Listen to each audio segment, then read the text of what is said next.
Dans un coin reculé du Luthor, au cœur du paysage arctique et silencieux, se trouve un lieu qui défie toute explication.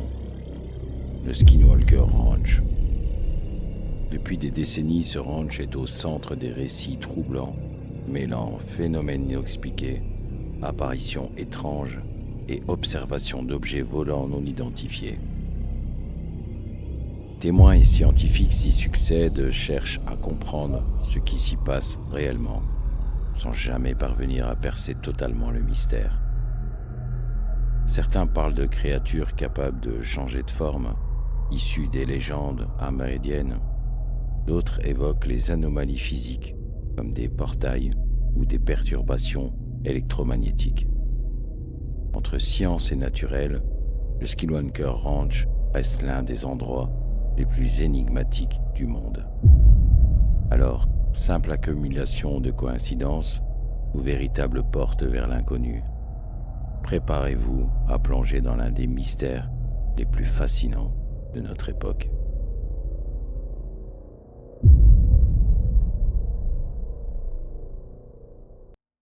Restez bien jusqu'à la fin de la vidéo, vous allez voir une interview réalisée par la chaîne Connexion Mystère. Une personne qui témoigne réellement de tout ce qu'il a constaté au Skinwalker Ranch.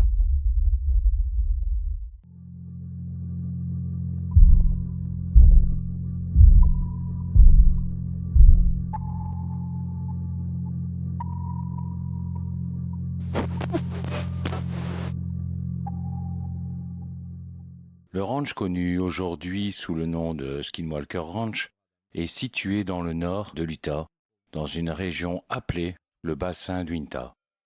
C'est une zone isolée, semi-désertique, où des passages sont vastes, ouverts et où les habitants sont extrêmement dispersés.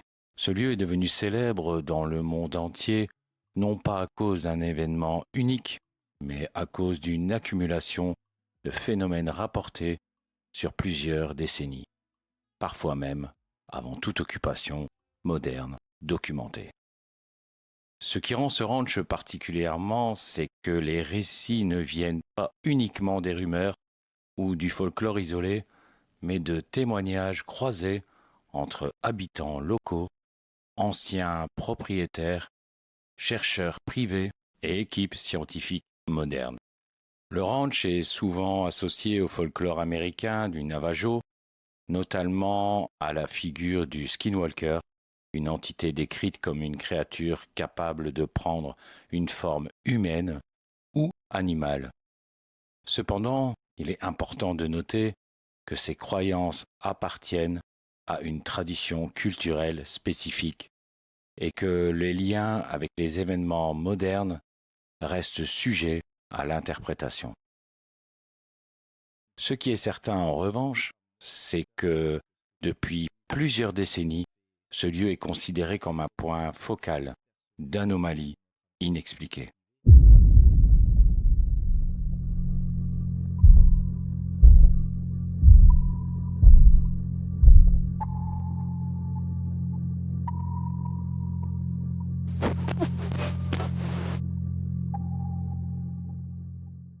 Avant même son acquisition moderne, la région du bassin d'Utah était déjà utilisée à des récits étranges. Les habitants locaux parlent de lumière dans le ciel, des disparitions d'animaux ou des zones où les comportements des animaux semblent anormaux. Ces récits n'étaient pas structurés scientifiquement, mais leur réputation, sur plusieurs générations, a contribué à créer une réputation particulière pour cette zone.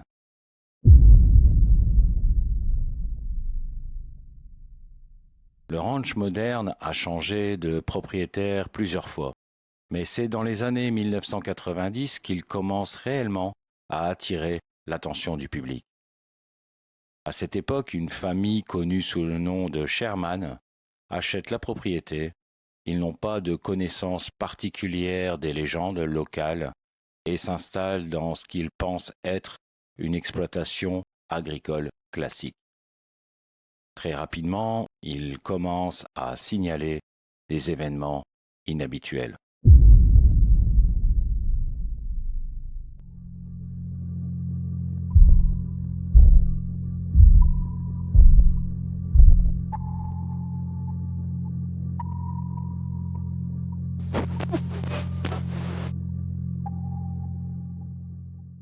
Les premiers phénomènes sont subtils, des objets déplacés sans explication apparente, des clôtures endommagées sans trace claire d'intrusion, des animaux qui semblent éviter certaines zones du terrain sans raison valable.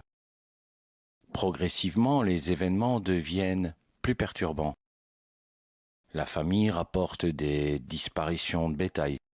Certains animaux sont retrouvés morts dans des conditions difficiles à expliquer, sans signe évident de prédateurs classiques. Dans certains cas, les corps présentant des anomalies qui alimentent les interrogations, bien que des observations soient souvent débattues et difficiles à vérifier scientifiquement. Il rapporte également des observations visuelles nocturnes, notamment des lumières dans le ciel. Ces lumières ne correspondent pas toujours aux avions, satellites ou phénomènes atmosphériques connus. Elles semblent parfois stationnaires, puis se déplacer de manière rapide et non conventionnelle.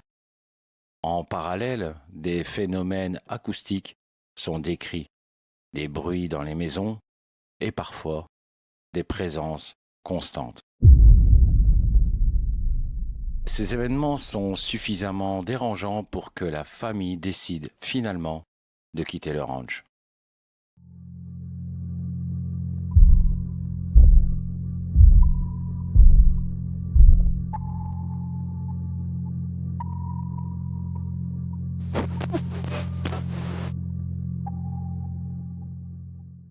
Parmi les récits les plus connus issus de cette période, il y a celui d'une grande créature ressemblant à un canidé massif observé près du bétail.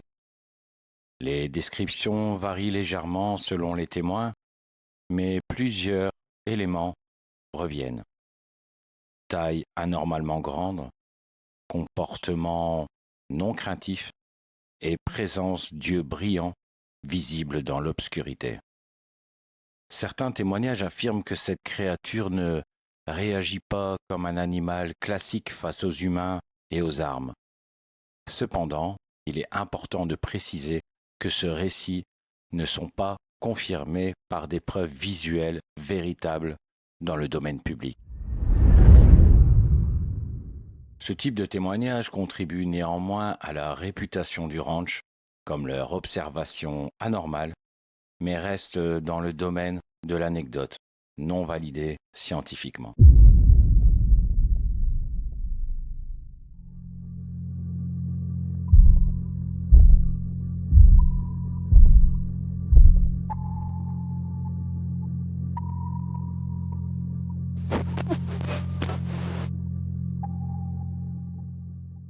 L'un des aspects les plus documentés du ranch concerne les observations d'objets lumineux dans le ciel. Des témoins rapportent des lumières se déplaçant de manière rapide, silencieuse et parfois imprévisible. Ces objets ne correspondent pas systématiquement aux technologies aériennes connues de chez nous. Certaines observations décrivent des changements de direction brusques, des arrêts complets en vol et des accélérations instantanées. Ces phénomènes ont attiré l'attention de chercheurs privés, de journalistes spécialisés dans les phénomènes d'aérospatiaux non identifiés. Il est important de noter que des observations similaires d'objets non identifiés sont également rapportées dans d'autres régions du monde et sont étudiées dans le cadre plus large des phénomènes aériens non identifiés sans conclusion, les PAN.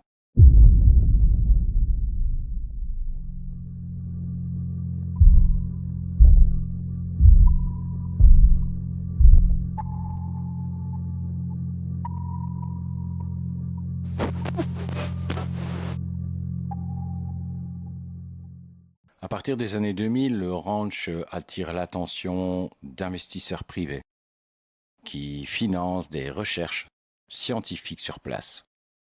Des équipes équipées de technologies modernes installent des capteurs de caméras, systèmes de surveillance électromagnétique et instruments de mesure environnementale.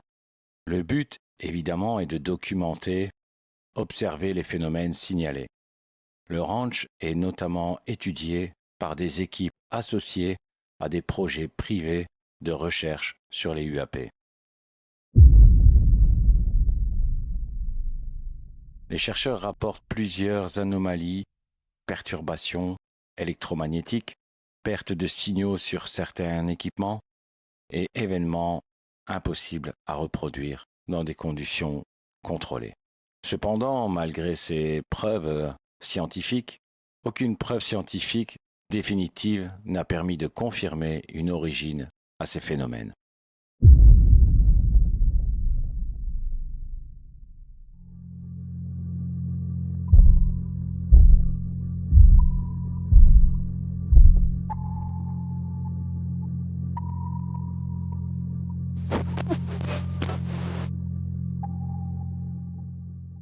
Un aspect souvent mentionné dans les rapports et témoignages est l'effet psychologique du lieu. Certains individus rapportent une fatigue mentale inhabituelle, une désorientation légère ou une sensation persistante d'être observé. Ces effets restent difficiles à qualifier scientifiquement et peuvent être influencés par des facteurs environnementaux et émotionnels. Cependant, leur réputation dans plusieurs témoignages contribue à l'intérêt continu pour le site.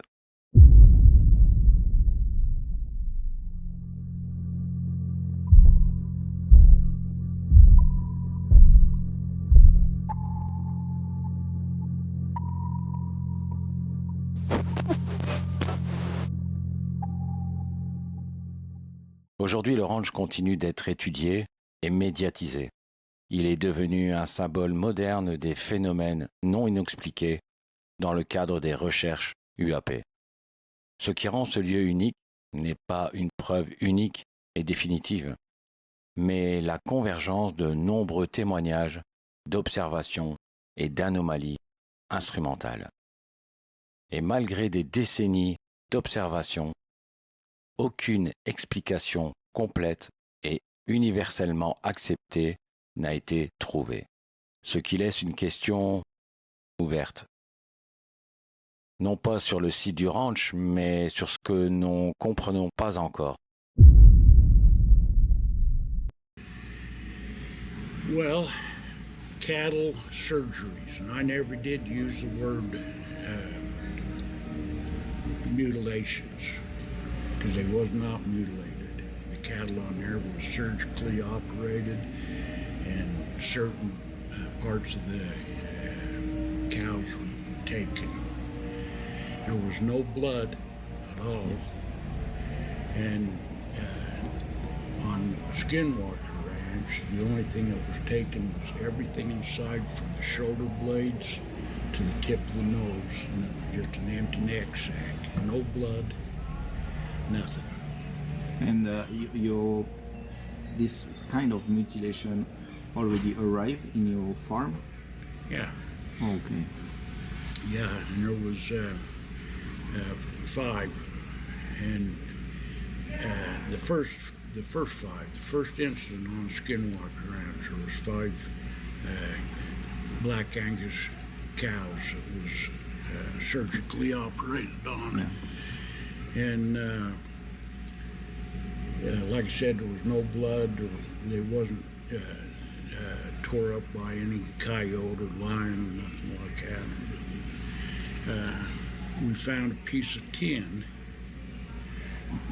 by one of the cows, and we picked it up, and you could wad it up like tin foil and then throw it out on the ground and flatten right back out again. And we couldn't figure out what that came from or what happened to it. And then about 2 weeks after that happened, Ken Myers called me on the phone. He said, "You got to come back up here." So I went back up there, and he was missing another black Angus cow. And he says, I've rode all over, I can't find it. So I got my horse and we rode all day long, couldn't find that cow. And I was parked out in front of the house. And at the time he had a little shed out there that was about 12 foot wide and maybe 15 foot long. Kept his saddles and stuff in there and his tack. And I says, Ken, we've looked everywhere other than in that old shed there. And he said, well, they couldn't be in there because the door opens inward and that's full of saddles and stuff. And I says, well, I'm not leaving until I've checked everything. And he says, well, go ahead. So I went and pushed that door inward and it opened about that far. And I had my black mag flashlight and I shined it in there. And I says, I got to tell you, that cow's in there. And he said, you got to be kidding me. How in the heck did it get in there? And I said, don't ask me. So anyway, we ended up tearing that shed down to get the cow out. And when it got out, it just staggered around the yard in his front yard like it was drunk, like it was drugged or something. But I got another call and I had to leave. But I went back up there the next morning to kind of follow up on what I was doing. And he says that cow's out in the field and acts like nothing ever happened. Huh. And I said, you got to be kidding me. And he said, no, I'm not kidding you. And I said, well, I said, how am I going to put that in a official report and turn it into the sheriff? Yeah. And so I did. I wrote the report and turned it into the sheriff. He come and asked me. He says, I'm going to go down there with you. I want to talk to Ken. And he was Arden was really a people sheriff. He loved the people of his county. So he went down there and talked to Ken and Kim Mars and told him what happened. And he said, well, he says, I need you guys to sit down, come over to the sheriff's office, sit down, let's have a talk. So he did, and me and the sheriff went over there and was talking to the county commissioners and everybody, and we decided to keep it quiet because that wasn't too long after the Star Wars thing. Oh, yeah. And you know how that story put the United States into a mass panic. Mm-hmm. And he says, I don't want another not Star Wars, but what's the word of it? War of the Worlds. Oh, yeah. He said, I don't want another War of the Worlds. So it was kept kind of quiet for quite a while, but yeah, you'd have to know me. I got to tell somebody or I'd go crazy. But yeah, the sheriff, he knew about it, and he says, Chris, let's just kind of keep it quiet for right now. And it was about 4 months after that happened, there was another mutilation or surgery. Again. And this was just right outside of Gusher. Gusher's right here or something up the road. And I don't know if Farnsworth, you heard them? Well, the last house as you're going towards Vernal on Highway 40 on the right-hand side of the road, Maxine Farnsworth lived in there. And Don Clark was married to her daughter. And he owned all the ground on the north side of the highway. And he called me one day and he said, you got to come look at this. And I went up there and looked at it. The surgery was all the same except for the sexual organs of the cow. And again, Arden says, no blood, no dead cow, all the sexual organs gone. And And then it was probably close to a month later, there was another one of those. In the same area? Yeah, and that, we went and did the investigation on that, and then nothing happened for about 2 months. And then there was another one up by Bullock Reservoir, and I know the people there. Okay. But there was one of that. There was one there, and then there was one on Irvin Young's ranch. And Irvin Young is the one who owned the Blind Frog Ranch to begin with. Oh, okay. Irvin Young. And Irvin Young and Pitchfork Ranch, right above. The last Pitchfork Ranch was bordered the Forest Service ground. Oh, okay. And the sexual organs was gone out of them. So everything from the shoulder blade forward was gone on the cows on the Skinwalker Ranch, and all the sexual organs was gone. It was like whoever was doing the operation decided not to pick on one ranch this time. So they scattered it out from Highway 40 up to the mountain. That's interesting. And I had, I took pictures because back in them days, if it wasn't on photograph, it didn't happen. Yeah. And I had pictures of that, and I said in my in the master files at the sheriff's office, but they only kept them on file. If a case hadn't been reopened and worked for 20 years, then they destroyed it. Yeah. And that's why I couldn't come up with positive proof that I hadn't done it. Yeah. But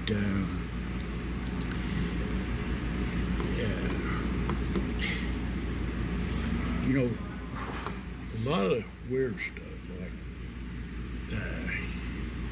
I had, especially on White Rock Road, or Indian Bench. It was called Indian Bench for a long time. And that's where all the paranormal stuff happened that was operated on.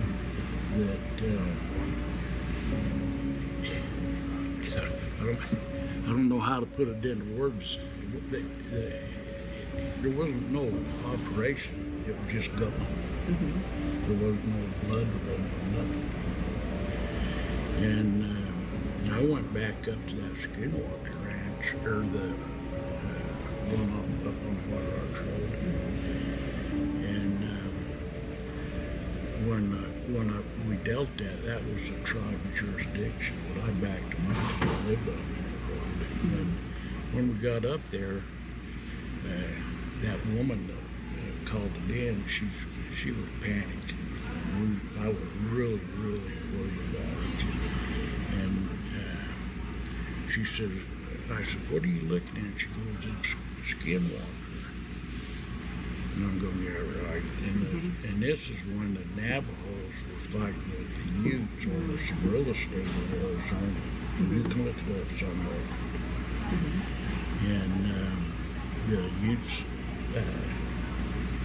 the Skinwalker is a Navajo spirit or boogeyman or whatever you want to call him. The Navajos used to Isn't it a curse? Yeah. But anyway, they put the curse on it, and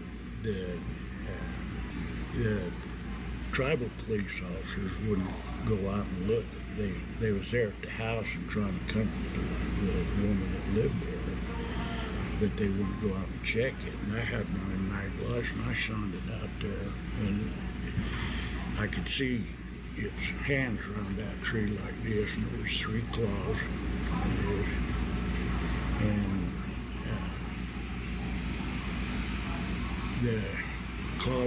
the claw marks went around the tree like this, and I could stick my finger in the gouge in the tree to my knuckle. That's not only sharp, that's strong. Yeah. And anyway, the woman that lived there, she was starting to really panic, so we had to kind of worry about her first. So we got her to the hospital and taken care of all the stuff. And then I went back up to follow up on the ranch. And when I went up there, I could stick a pen out deep into the tree where the plum rocks was. And there's three of them like out on the outside of that tree. And that was where the Skinwalker Ridge came from. That's part of our last road. And that's where the Skinwalker is. And they kind of nicknamed Skinwalker, White Rock Road, Skinwalker Road. That road goes down and dips down into the UFO ranch, and then Skinwalker Ranch is right behind it. Oh, okay. So all of the paranormal activity is from the little blue store on White Rock Road up here down to the Myers Ranch, Skinwalker Ranch. It's interesting. Yeah. How many mutilations do you think there were? Well, there was 10. Yeah. There was 5 on the ranch, and then 5 Scattered around. on 5 different ranches. Do you ever take a picture to the mutilation? I did have pictures of it. Maybe- But like I said, all the pictures I had, I turned them in to the sheriff's office, because anything that was related to a case had to be put in With the file. case. Yeah. So all the pictures were in that file. The file was I destroyed. wished I had the picture. Yeah, the file after it sits for so long, they get rid of it. If nothing happens to it, they. Yeah, and I wasn't the only one. We had a sergeant that is a female. She's still alive. She lives over in Mason. Every time you done something with you had to make a report on it. That report was tripled. You know, I got a copy, the sheriff got a copy, the copy went in the master file. And I had a filing cabinet, 4 drawers full of that stuff. But one, you know, back then it wasn't a big deal. Yeah. And it all got destroyed. But Pete Pickup, he was the undersheriff. He lived out there. He went on it. Linda Johns. Pete has died. He passed away here several years ago. But Linda's still alive, and she went out on the Skinwalker Ranch, and she's the one that did the report on the big claw marks in the windowsill, the windowsill of the house. And and she would have been the first one that would have read my report when I turned it in. And she's still alive. She lives up Dryfield Canyon. This scroll is made by some creature. Yeah. What kind of creature you think, Chris? The person said it was probably Skinwalker. They said that's Skinwalker. what they The thought. the Skinwalker incident happened up here. And the UFO incident happened on Skinwalker Ranch. Yeah. But that was always called UFO Ranch because of UFO. But Bigelow changed it. He likes the Skinwalker. Oh, okay. That's Bigelow's the interesting. one that changed the name from UFO Ranch to Skinwalker Ranch. Right. Yeah, I had been following Skinwalker Ranch since I was like a teenager, so that's a long time ago, but it was not called Skinwalker Ranch then. Yeah. So, It was called the UFO Ranch or the Myers Ranch. I feel is a mix with a curse and UFO, right? it seems like, yeah.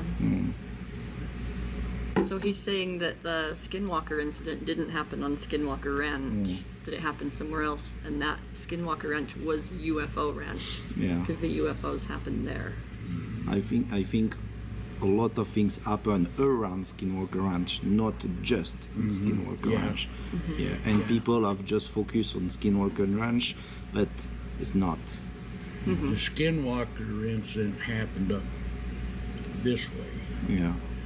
The UFO incident happened on Skinwalker Ranch. That's where the wrecked UFO was. I haven't got that far. Yeah, we haven't got to that yet. So, do you know anything about the UFO story? Here, Yeah. I don't have a. I know in Skinwalker Ranch you have a lot of UFO Phenomenon. and big wolf like Skinwalker, I think. So it's Yeah, totally. well, the cows that was mutilated on, or surgically operated on the Skinwalker Ranch, wasn't mutilated. Mutilated to me is what a bear or an animal does to another animal. Yeah. These were surgically operated Yes. on by something that we still today can't touch.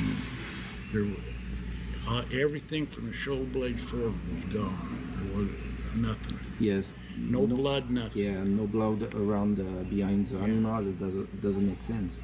Yeah. So you need a. But we did find a piece of metal on the last one that was mutilated, and we found you could wad it up just like tinfoil and throw it out on the ground and flatten right back out. And then there was, I guess you call it the torso of the bottom. And Ken Mars said, "What do you want me to do with this?" And I said, "Well, I'd take it out and bury it somewhere." And back then, when Ken Mars owned that ranch was only 500 acres. And Homestead 1 is where he buried The surgically operated carcass. You need to have experience Yeah. to do it. So, do you think, Chris, you have a cover up? what? Cover up. A cover-up? Yeah, cover think up. it's a cover-up? About all of these things happen here. Well, I wouldn't say cover up, but I'd say kind of almost lost and forgotten. You know? Everything's kind of like the mutilations and stuff is kind of slowed down. Well, I'm going to tell you my opinion on it. And we had meetings after meetings after meetings on it. And we kind of come to the conclusion that aliens that did the Skinwalker Ranch and some of these farms out here was looking for new food sources, looking for a way The fuel? to duplicate it from wherever they're from. Because that's the only thing they did was the sexual organs and Yeah.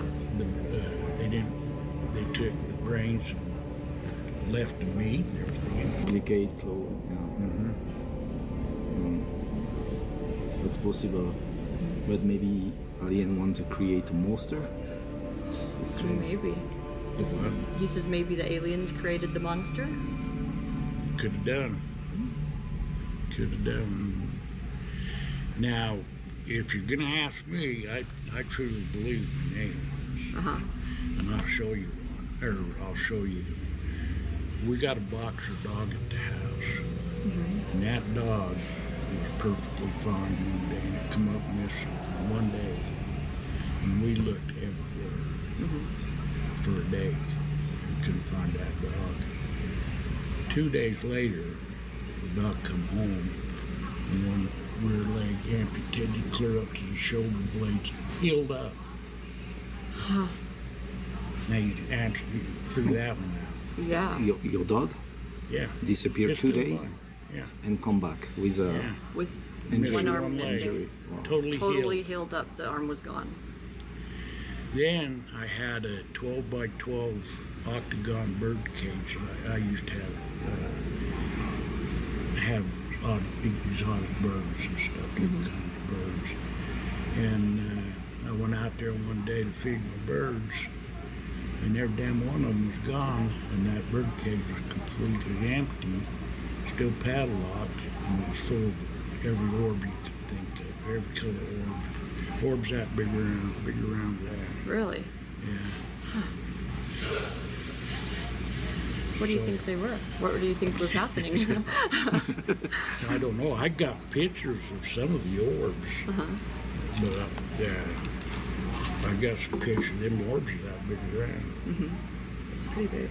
But this is just recently, these pictures I took. I still get orbs out in there where that bird cage was. But that bird cage is down here in Randelette now. And you have seen UFO? Already see UFO? Have I seen one? Yeah, I've seen part of one. Often? Yeah. Ken Myers had that piece of tin. It had been part of the spaceship. Did you say that's what you were saying, that there was a spaceship, a piece of a spaceship? Could you tell us the UFO part?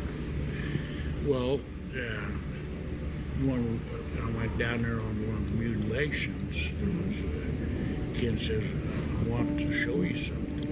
And we went back to the house, and he had a piece of tin that was probably about this big. And it was kind of a real dark gray, or almost black, but it was gray. And you could wad it up just like tinfoil in a ball, and you throw it, and it would flatten right back out again. You could actually pick it up on the edge and shake it, and it wouldn't do nothing. It would just keep it shake, but you could actually squeeze it together and then throw it on there and roll it back up. That's interesting. Do you think that's a piece of a spaceship or something? Well, there was a piece of somebody or some kind of a living something. Cause Chris, you don't scare sometimes for your life? Something You get happened to scared? you? I'm not scared of nothing. Yeah. When I hear you, No, I wasn't afraid or scared. I was confused. You know, when you get something like that, I don't know, would you call it fear of the unknown or something? I mean, I'm not scared of anything. Very curious, for sure.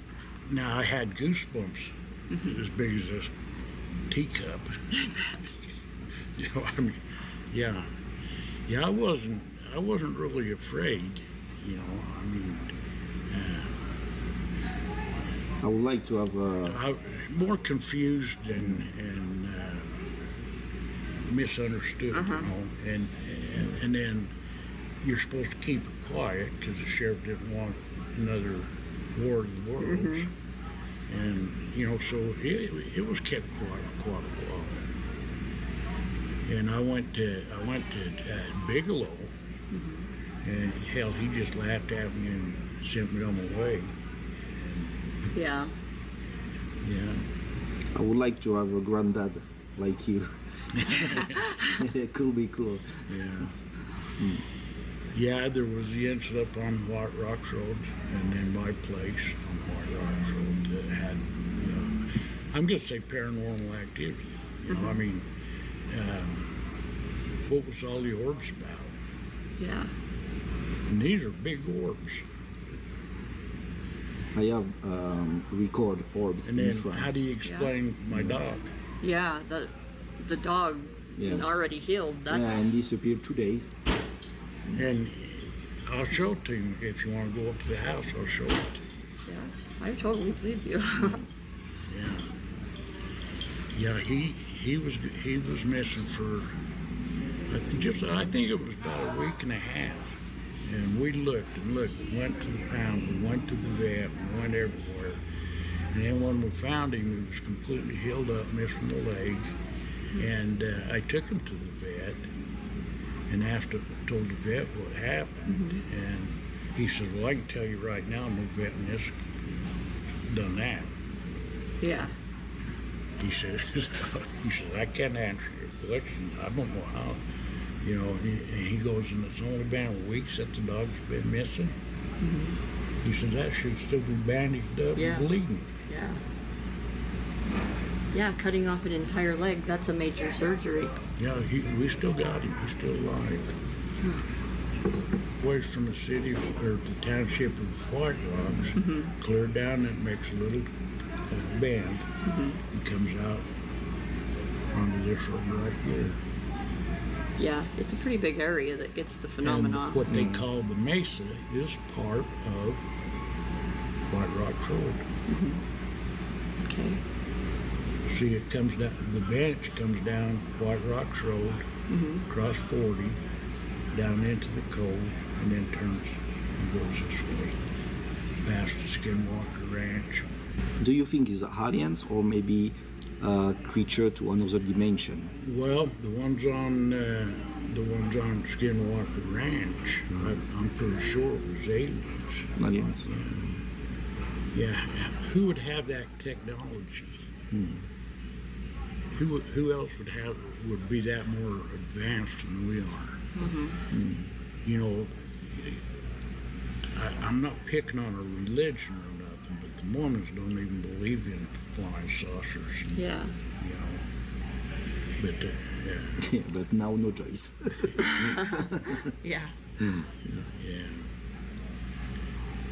Yeah. There's other life forms, I promise you. Do you think the U.S. government know about? Well, of course they know. Bigelow. Everything Bigelow did down there on that ranch was government top secret. They still today haven't released Bigelow's information. Yeah. Now, why wouldn't they? I agree. They were down there for how many years studying the actual government was. Yeah, the government did the investigation on it. And then And to Bigelow release was nothing. in charge of it. Yeah. And I seen an interview with Bigelow one time. They asked him, was there any alien activity? He goes, I'm not allowed to tell you. Yeah.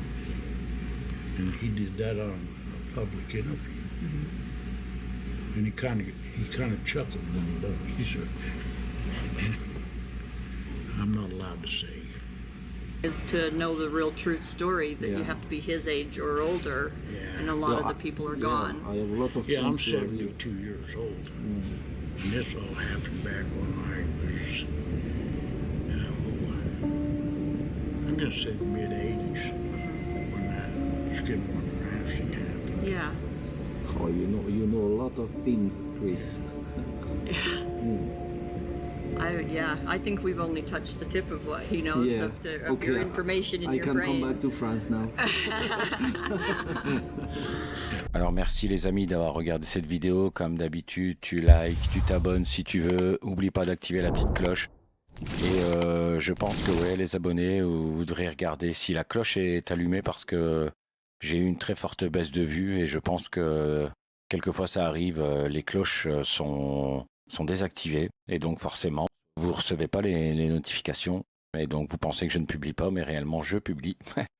Je tenais à vous remercier énormément, on est de plus en plus et je voulais vraiment vous partager cette histoire de ranch, elle est pour moi extraordinaire. Il y a plein de vidéos sur YouTube où on voit vraiment des phénomènes inexpliqués, des vaches qui ont été découpées comme au laser, pas une tache de sang, même sur certains endroits où il reste encore les cadavres, autour des cadavres, l'herbe ne pousse pas. Donc c'est quand même assez troublant. Et puis comme je t'ai dit, n'hésite pas à t'abonner, partage, et ça fera avancer la chaîne. Merci à tous, c'était Steven. Je vous dis à vendredi prochain les amis. Ciao.